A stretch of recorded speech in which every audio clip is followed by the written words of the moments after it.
আমার ওয়াজের বয়স আল্লাহর দয়া এই কম বেশি মালিকের কথা বলার সময়টা 21 বছর। আজ আমার আর শরীর চলে না। আমার এই কোমরে 24 ঘন্টা ব্যথা করে। আমি ছোট লেখা, চোখে কম দেখি, গলায় সারাদিন ব্যথা করে, শরীরে খুব ক্লান্তি লাগে। যখনই সুযোগ পাই 20 মিনিটও শুয়ে থাকি, গাড়ির মধ্যে কাইট হয়ে থাকি, চুপ করে থাকি।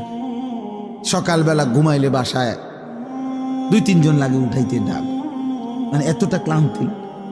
আজ 21 বছরে কোমরেও ব্যথা, চোখেও ব্যথা, গলায়ও ব্যথা। যিনি 950 বছর একটানা দিন রাত, কোরআনে স্পষ্ট আছে লাইলা ওয়া নাহারা, দিবা রাত্রি নূহ আলাইহিস সালাম 950 বছর মানুষকে আল্লাহর দিকে ডাকছে। এই মানুষটা কি পরিমাণ কষ্ট করছে।